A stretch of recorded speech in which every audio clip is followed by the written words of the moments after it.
Na akikagua uwanja wa michezo wa Talanta na ambao uko na uwezo wa kuwaleta pamoja watazamaji 60,000 asubuhi ya leo, Naibu wa Rais Profesa Kithure Kindiki alihakikishia mafundi na Wakenya kuwa serikali imejitolea kuboresha viwanja vya Kasarani na Nyayo na pia kuendeleza ujenzi zaidi ya viwanja 31 vingine vya michezo katika maeneo mbalimbali nchini.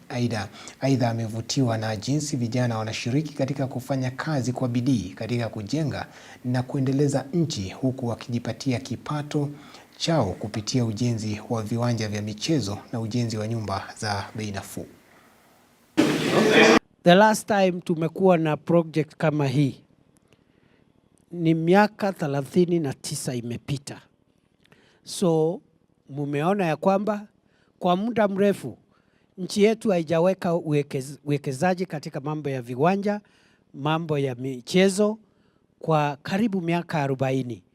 Na ndio tunasema Rais Ruto ametusaidia sana, kwa sababu ni kupitia kwa serikali hii ambapo tumefufua mambo ya kujenga, mambo ya spoti, mambo ya talanta za vijana, kwa sababu hii Talanta Stadium iko karibu kuisha. Lakini mnajua ya kwamba bado tunarekebisha ile Kasarani, tumeirekebisha, tunaendelea kuiboresha.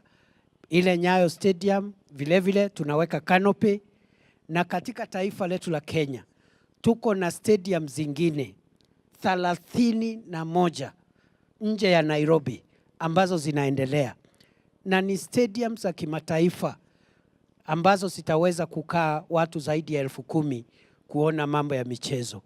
So we are doing not just Talanta Sports City, we are not only upgrading Kasarani and Nyayo Stadium, but we are also constructing 31 other stadium across the Republic of Kenya. Mimi nawashukuru sana. I really applaud you. I'm very impressed to see young people spending nights working, not just because they are looking for money, but because they also want to build their country. Na kwa hivyo mimi nikisema ni fire, ni kweli nyinyi ni fire. Ama namna gani jameni? Tuendelee na hii ujenzi wa stadium na manyumba ya bei nafuu. Tuendelee na hii kazi tunafanya ya Nairobi River Regeneration. Ndio vijana wengi wapate kazi. Vijana wawe busy na wapate hela, wasitumiwa na wanasiasa kufanya mambo ya bure.